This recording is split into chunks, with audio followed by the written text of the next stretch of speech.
èèyàn pọ̀ láyé lóòótọ́ àmẹ́ni tó bá ṣe kókó sí ni ńlá rántí ọjọ́ bí ẹ̀. Ọmọyẹmí Táíwò ló páyà ẹ̀gbọ́n òun ò jẹ́ bẹ́ẹ̀.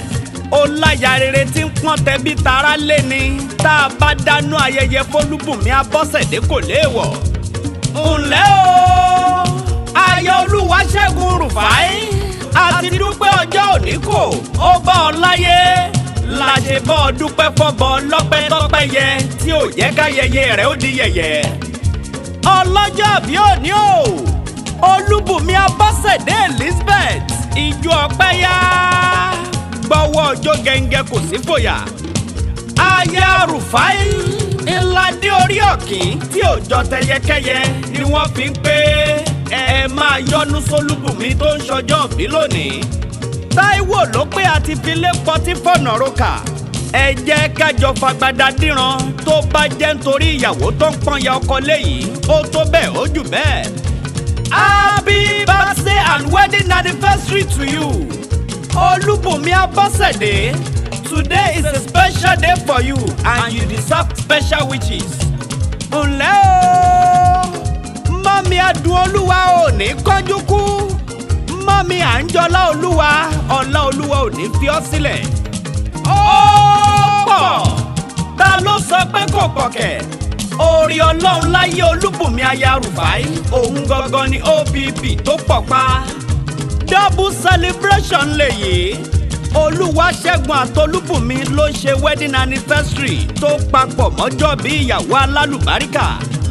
Ó ti yá aláṣẹ Daydream Foods ló ń ṣọjọ́ bí o.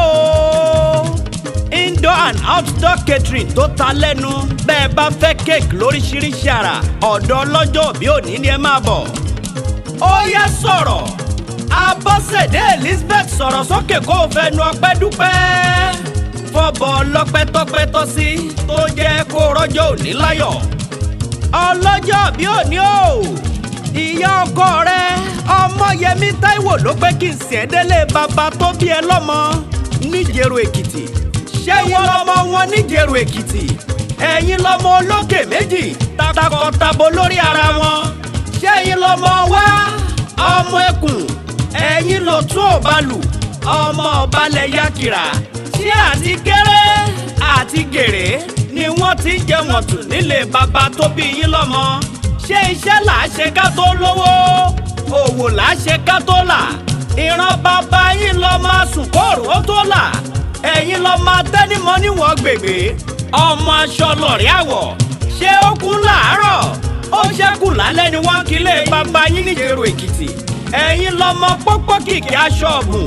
Ẹ̀yin lọmọ olóòrò ọmọ ẹlẹ́jẹ́. Ṣé agídí òkúkú kan ti kú nílé bàbá tó bí yín lọ́mọ? Ọlọ́jọ́ bí òní o Olúbùnmi aya Rùfáì ó ti yá jẹ̀ǹbọ̀ délé ọkọ tó fẹ́ níjẹ̀bú. Àwọn lọmọ Ìjẹ̀bú alárẹ̀ àwọn lọmọ Àwùjalẹ̀. Ṣé ranko tó fẹ́ lọmọ bíbí rẹ̀ ò ṣe é fowó rà? Ọmọ àṣàlẹ̀ jẹ̀jẹ̀ bí ẹni òróbìnrin rí. Ìjẹ̀bú lọmọ alárẹ̀ o àwọn lọmọ alágẹmọ òtún wọ̀yọ̀wọ̀yọ̀.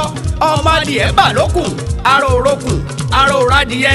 Àwọn lọmọ òun ṣe ní ọ̀yọ̀yọ̀ ń yọ̀ ọ̀yọ̀yọ̀ má má yọ̀ mọ́ ohun tó ń ṣe ní ò lè pani. Àwọn lọmọ aródòjọyè àwọn lọmọ olówó joyè méjì pọ̀. Ìjẹ̀bú lọmọ olówó sílẹ̀sílẹ̀ ni wọ́n fi ń pé kékeré Ìjẹ̀bú owó ni àgbà Ìjẹ̀bú owó ni. Àwọn lọmọ arígbá lábúwò ọmọ afọwọ́ bí ẹni fọyángan nìran ọkọ tó fẹ́. Ìjẹ̀bú lọmọ fìdí pọ̀tẹ́ mọ́lẹ̀ iṣu mẹ́fà níṣu Ìjẹ̀bú. Ìjẹ̀bú ta méjì wọ́n jẹ méjì olóríṣà tí wọ́n fi méjì yòókù bọ nílé ọkọ tó fẹ́. Àwọn lọmọ aládìyẹ ògògò màgà èyí tí regbó kìjikìji. Ìjẹ̀bú alárẹ̀ àwọn lọmọ Àwùjalẹ̀. Ọlọ́jọ́ bí òní o tó bá wá ń gbọ́ kíkì yìí ìyá ọkọ rẹ Ọmọyẹmí Táíwò ló ń pé happy birthday to you.